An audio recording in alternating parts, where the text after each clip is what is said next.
माननीय Shri Rahul Gandhi ji.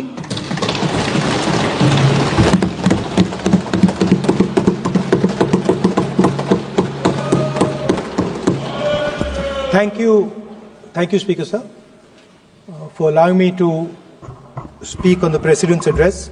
Camera. Thank you. Double thank you, sir. I heard the President's address. I sat there with Kharge ji and I listened to it. And I must say, I struggled through the President's address to maintain my attention on what was being said, because I had heard pretty much the same President's address the last time and the time before that and the time before that. And it was the same laundry list of things that the government has done. We have done this, we have done this, we have done this, 50 or 100 things that the government has done. And so while I was sitting there, I was thinking, okay, I am being critical about what is being said. And I am saying that this is not the type of President's address that should be delivered. Well, the question came to my mind, what type of address would an India Gathbandhan government deliver? How would that address be different than the address we heard? Because it's no point me saying that it is a laundry list and then not providing an alternative idea. And so today I would like to lay out some dimensions of what an alternative address would look like, what the India Gathbandhan would probably focus on, and where we would lay emphasis. The future of this country is going to be decided by the young men and women of this country, the youth of this country. So I think anything we say has to be addressed to them, has to be spoken to them. The first thing in front of us, and this is something I'm sure the Prime Minister would accept and pretty much everybody in this room will accept, is that even though we have grown fast, we are growing slightly slower now, but we are still growing. A universal problem that we have faced is that we have not been able to tackle the problem of unemployment. No, neither the UPA government nor today's NDA government has given a clear-cut answer to the youth of India about employment. I don't think anybody in this room will disagree with me. I'll give a little statistic for the Prime Minister. The Prime Minister, something I would agree with directionally. The Prime Minister proposed the Make in India program. I think a good idea. We saw the statues, we saw the functions, we saw the so-called investment, and the result is right in front of me. Manufacturing fell from 15.3% of GDP in 2014 to 12.6% of GDP today. That is the lowest share of manufacturing in 60 years. I'm not even blaming the Prime Minister, because I think it would not be fair to say he didn't try. I could say that the Prime Minister tried, and I think conceptually Make in India was a good idea, but it's pretty clear that he failed, because manufacturing went from 15.3% of GDP to 12.6%. So the first question that any alternative vision would answer to the youngsters of our country is, okay, what and how are we going to solve this problem of employment? Any country basically organizes two things. You can organize consumption, and then you can organize production. Modern way of saying organizing consumption is services. Modern way of saying organizing production is manufacturing. But there is more to production than simply manufacturing. For example, agriculture also is about production. Now, pretty much every government since 1990 has done a decent job on consumption, on organizing consumption. Which are the companies that organize consumption? Uber organizes consumption. Reliance organizes consumption. Adani organizes consumption. But we have, as a country, failed in organizing production. We have excellent companies that try to organize production. They are the Mahindras of this world. They are the Bajajes of this world. Part of Tata's organizes production, but the record of the country in organizing production is dismal. And essentially what we have done is we have handed over the organization of production to the Chinese. So this mobile phone, even though we are saying we make this mobile phone in India, that is not a fact. This phone is not made in India. This phone is assembled in India. All the components of this phone are made in China. The network that has produced this phone is made in China, is owned by China. So every time we use a phone, every time we wear a Chinese shirt, a Bangladeshi shirt, every time we wear a pair of Chinese sneakers, we are paying a tax to China. Because some Chinese youngster is earning a salary to make or to produce that product.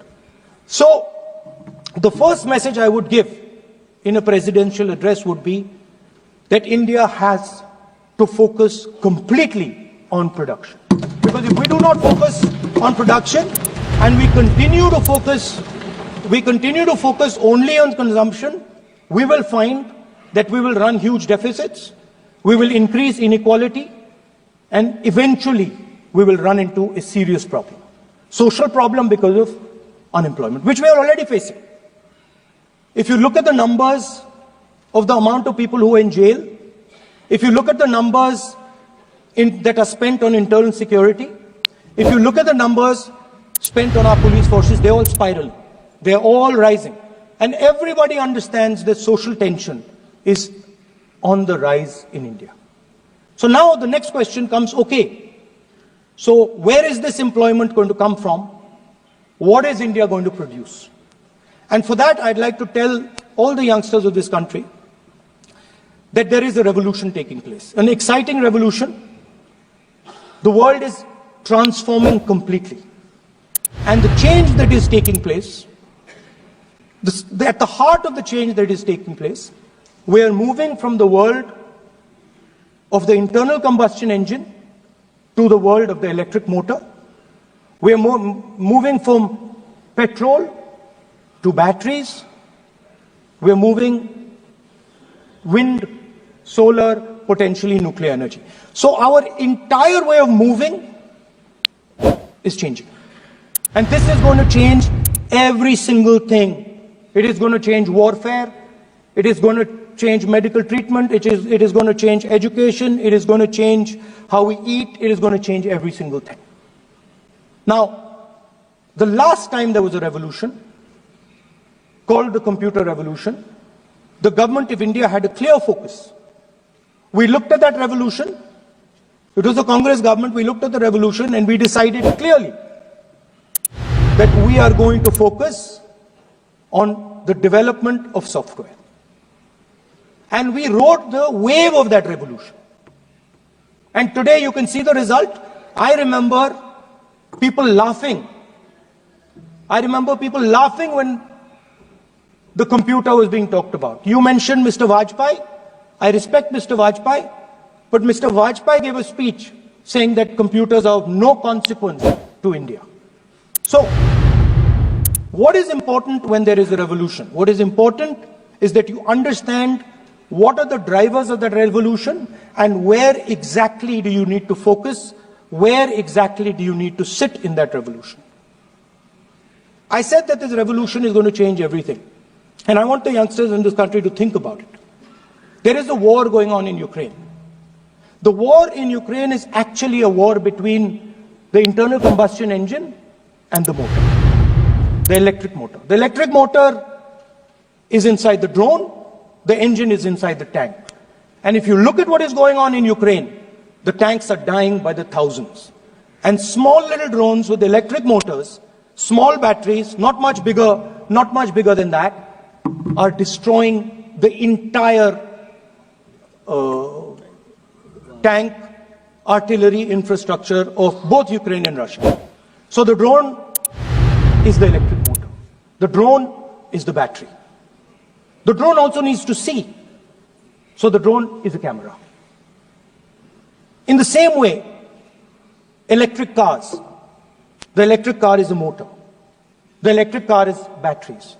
The electric car is cameras. Robots are exactly the same thing. Robots are electric motors, multiple electric motors with cameras, with batteries.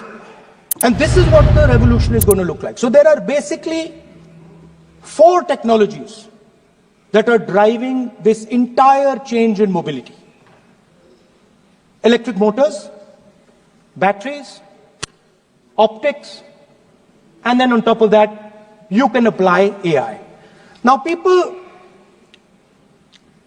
I want to tell the youngsters of this country, people talk about AI. But it's important to understand that AI on its own is absolutely meaningless. Because AI operates on top of data. Without data, AI means nothing. And if we look at data today, there is one thing which is very clear. Every single piece of data that comes out of the production system in the world, the data that was used to make this phone, the data that is used to make electric cars, the data that is used to make basically all electronics on the planet today is owned by China. And the consumption data is owned by the United States.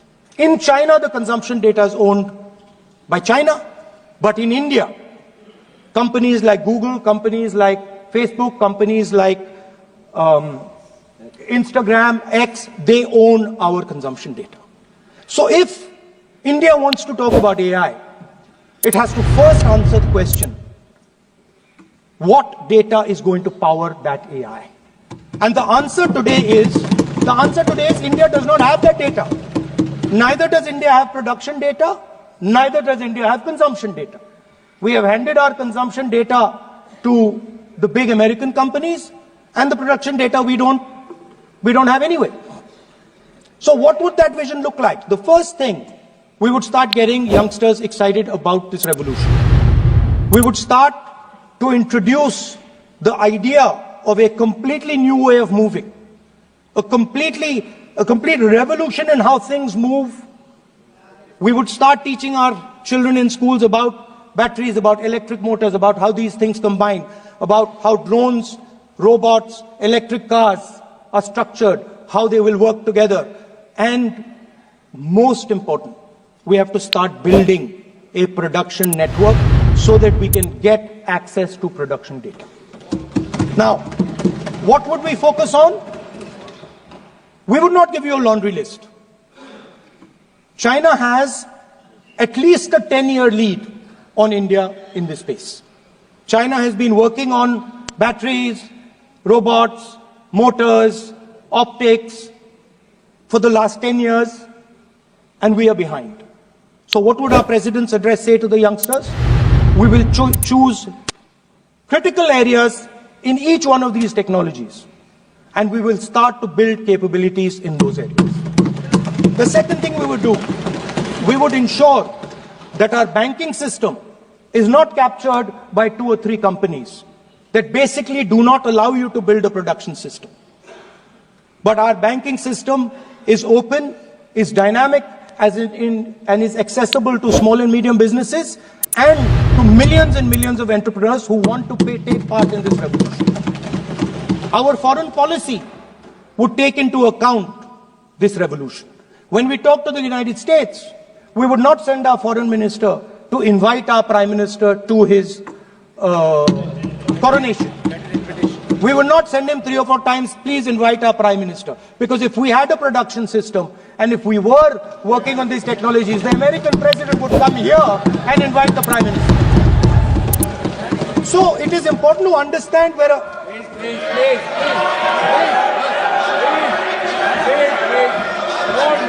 Without foreign policy.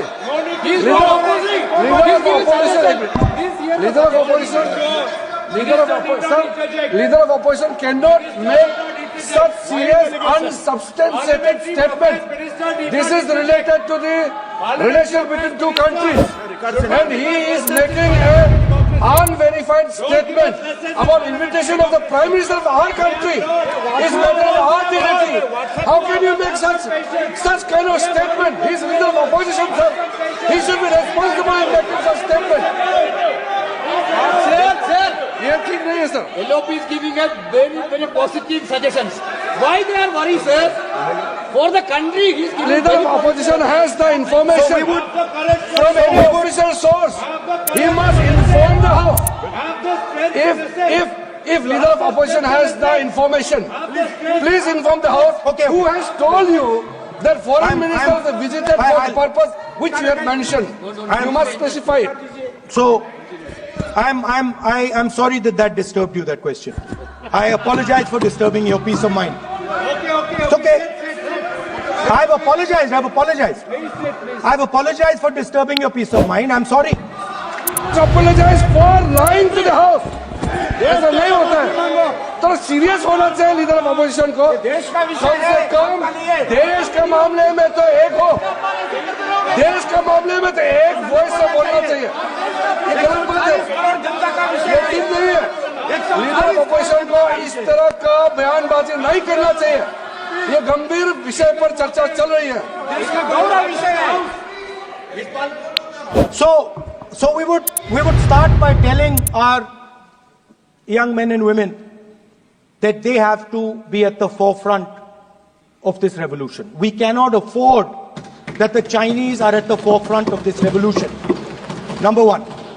Number two, we would ensure that the absolute best experts on these technologies would talk to our students, would talk to our youngsters and guide them on what a future, on what these future technologies are going to do. We would make them partners in this revolution.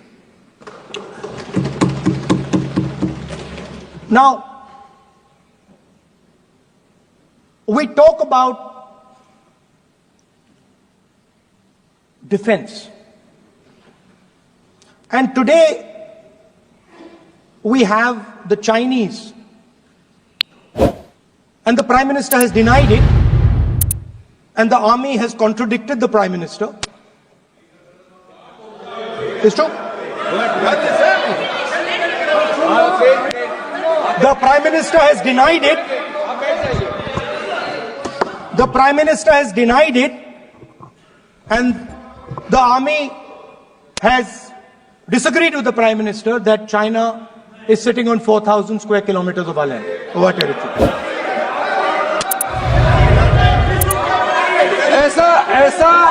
ऐसा इस सदन में अब मन चाहे बात नहीं बोल सकते हैं. ये बिल्कुल ठीक नहीं है सर. ये सीरियस मामला है. आप फॉरेन पॉलिसी पे, बॉर्डर इश्यू पर आप अपना कैसे मजाक बात कर सकते हैं? अपना मन मारन कहानी आप बना के बोल रहे हैं. ये तो बहुत सीरियस मामला है. विदेशी प्रतिपक्ष के नेता जो आप विषय बोल रहे हैं, जो विषय आप बोल रहे हैं, उसके तथ्यों को Let me speak. सदन के पटल पे रखना आप. पानी. अनुरोध है लीडर ऑफ अपोजिशन बोलिए, हम लोग शांति से सुनेंगे. Sir, let me speak. ये आपका अधिकार है बोलने का, मगर आप मन चाहे ऐसा सीरियस इशू पे कैसे बोल सकते हैं?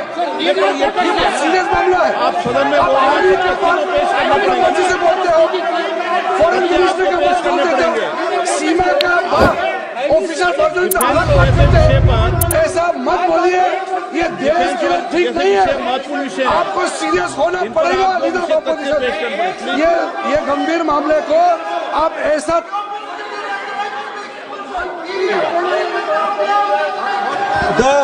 The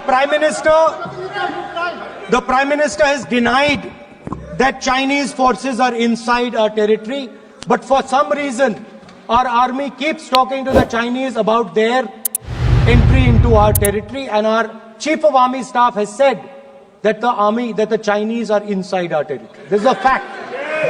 This is not invention, this is a fact. Now, but the reason China is inside our territory is important. Because people think that wars are fought between armies and their weapons.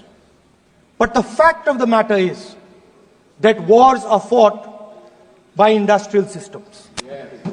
The fact of the matter is that China has an industrial system that is far stronger, far bigger than our industrial system. And that is why they have the guts to come inside this country. The reason China is sitting inside this country is because Make in India has failed. The reason China is sitting inside this country is because India is refusing to produce. And I am worried that India is going to give up this revolution to the Chinese once again. The reason I made this reference is because everything is connected. If and when we fight a war with China, we will be fighting with Chinese electric motors, Chinese batteries, Chinese optics, and we will be buying Chinese motors, Chinese optics, Chinese batteries. It is a non-sustainable proposition. That is why for our security, for the future of our children, for the future of our country, we have to build a production system, and we cannot allow this revolution to go by. Now, the next step, we have a strategic partner called the United States. The partnership should focus on how India and the United States can work together to take advantage of this revolution. That is what the conversation should be on. Please understand that India is as important as the United States for the simple reason that they cannot build an industrial system without us.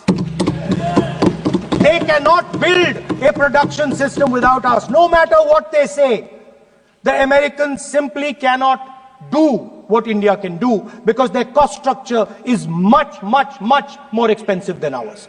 We can build things that the Americans would never imagine. India can do that. So that would be the first part of a president's address. We would talk to the youngsters in India and say to them, we want you to be partners in this revolution. We want to change the Indian banking system so you can have access to it. And we believe in you, we trust in you, and we believe you can take on the Chinese. That's the first part. The second part would be about participation. We have done a caste census in Telangana. And what we have found is shocking. Almost 90% of Telangana is either Dalit, Adivasi, backward, or minority. Almost 90% London leader would give you. The final, of course, we go back to the Constitution. This, our favorite,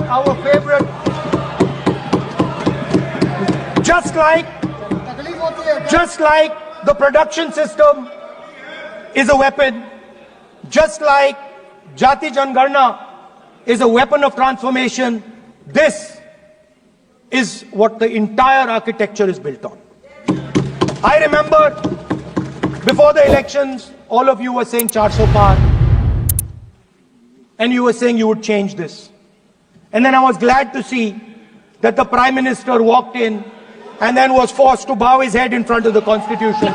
It was a moment of pride for all Congress people that we had explained to the Prime Minister and to the whole country that no force will dare touch this. I know that the RSS has never accepted this. Mohan Bhagwatji has said that India didn't get independence in 1947. He has said that this constitution is meaningless. I know that that is at your heart. We will never let your dream come true. This constitution is going to rule India always. Now, एक minute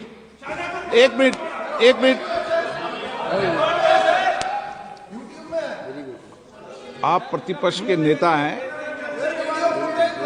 मेरा आपसे आग्रह है कि जो विषय आप रखें वह तथ्यों के आधार पर रखें, उचित होगा। मैंने आपको पहले भी कहा, और जो सदन के सदस्य नहीं है उनकी चर्चा न करें। बताता हूं सर, मोहन भागवत आप ने नियम प्रक्रियाओं की पालन करें, आपसे अपेक्षा। सर, मोहन भागवत जी ने स्टेटमेंट दिया। मोहन भागवत का sir, one second. We will authenticate. Speaker sir. We will authenticate. Speaker sir, Mohan Bhagwat ji made a statement saying that India did not receive independence in 1947. It received independence when the Ram Mandir was inaugurated. We will place that on the table. Now, sir, I would like to mention one small thing, but very important thing. Speaker sir, this constitution is supported by this constitution is supported by the vote of our people. Without the secure vote of the Indian people, this constitution means nothing. Now I want to bring to the notice of this House some data, some information about the Maharashtra election. Very simple stuff. Speaker sir, between the Lok Sabha election, which the India Alliance won, and the Vidhan Sabha election, the voting population of Himachal Pradesh was added to the voting roll of Maharashtra. Meaning the entire population of Himachal Pradesh was added to the voter rolls of Maharashtra. Please understand what I am saying. In Lok Sabha, the difference between Lok Sabha and Vidhan Sabha was the population of Himachal. The entire population. Almost 70 lakh new voters suddenly arrived between Lok Sabha and Vidhan Sabha. Now, the most interesting part, and the Prime Minister is not looking at me. The most interesting part. मजबूरी है। आप The तर्क most पे बात करना interesting part. बाद में सब सुनेंगे। देख नहीं रहे तर्क पे बात करो। मुंह नीचे कर लिया suddenly. The most interesting part is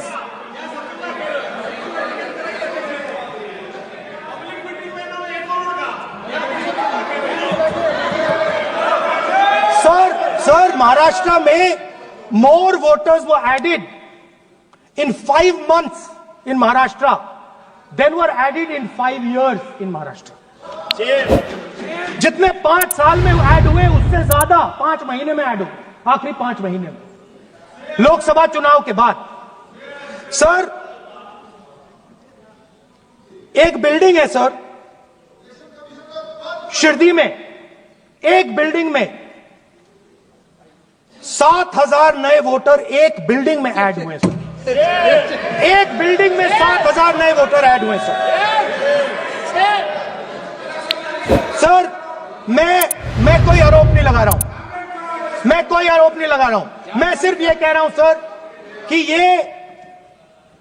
इसमें कुछ ना कुछ प्रॉब्लमैटिक है कि हिमाचल प्रदेश जितने बड़े वोटर्स लोकसभा के बाद जादू से आ जाते हैं। अब हम क्या कह रहे हैं? हमने इलेक्शन कमीशन से रिपीटेडली कहा है कि हम आरोप नहीं लगा रहे हैं। आप एक काम कीजिए, हमें लोकसभा की वोटर लिस्ट दे दीजिए, नेम, एड्रेस और इलेक्ट्रॉनिकली दीजिए, और विधानसभा नहीं है।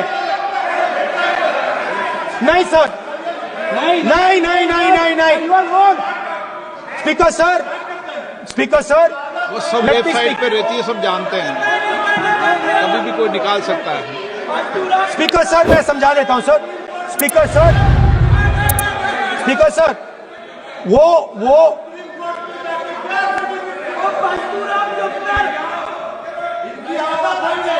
Speaker sir, we have asked, speaker sir,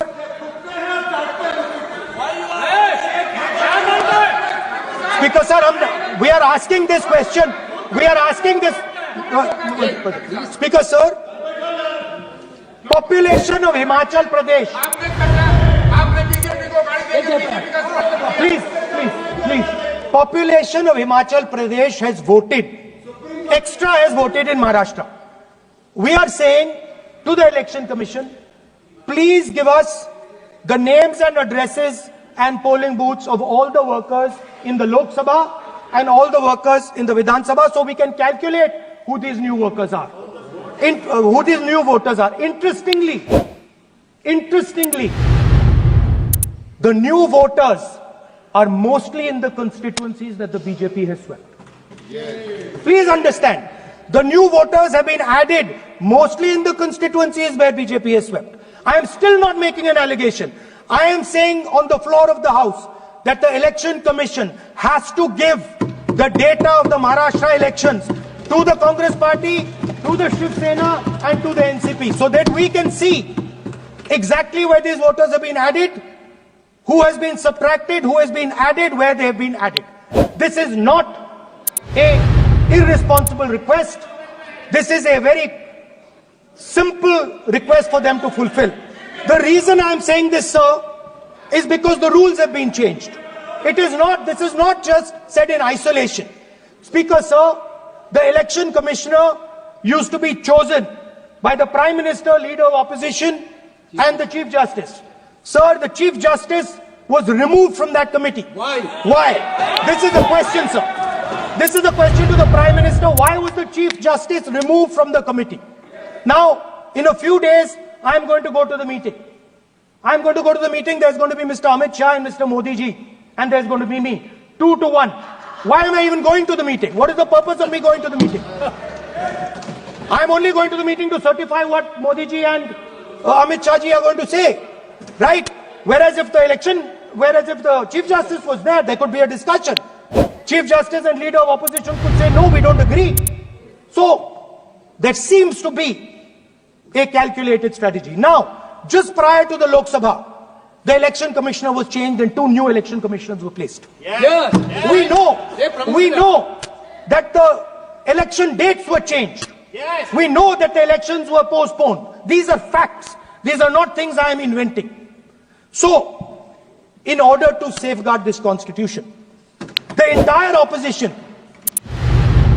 requests the data for the Maharashtra election. We request the data and the electoral voter list for Lok Sabha and the corresponding list for Vidhan Sabha. And I am very confident that the Election Commission will not give us this information.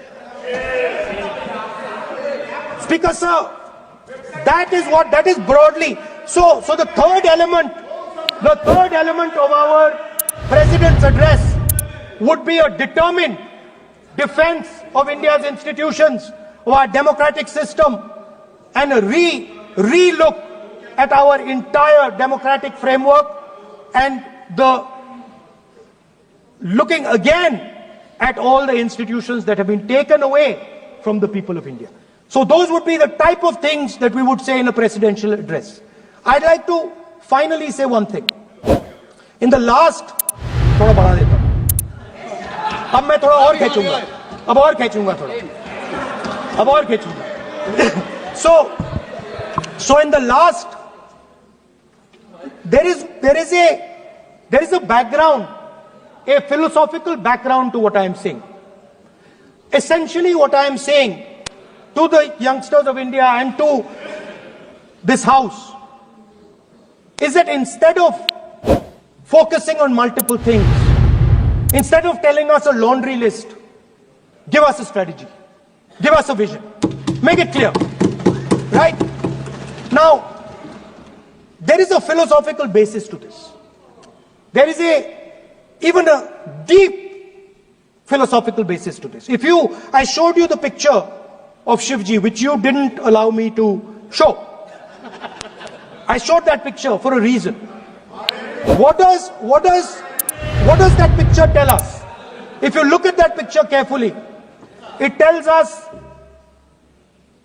focus carefully. Do not get distracted. Do not look here and there. Do the job at hand. So there is a philosophical basis to the speech I have given. I have not told the House and the country that we will do this, and this. This is the philosophy of Shivji. Say what you have to say, but be clear that you're going to do that one thing and don't do 50, 60, 70 different things. So there is a link between our philosophical tradition, our religious tradition, and what I'm saying. And that is what India needs to do. India needs to connect the past, the values of the past. You talk about Sardar Patel ji, but you destroy Sardar Patel ji's values every day. You talk about Ambedkar ji, you destroy his values every day. You talk about Nehru ji. No, you don't talk about Nehru ji. Right?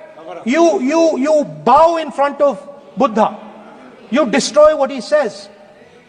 So the point is, you have to be truthful to what you are. Right? And it is important that when you are giving a way forward to the nation, there is clarity. There is clarity of purpose. There is no hatred. There is no violence. There is no anger. Because these things are destroying our country. So my speech has not been angry, has not been nasty. My speech has been very polite, very kind. And I thank the Prime Minister for coming and listening to it.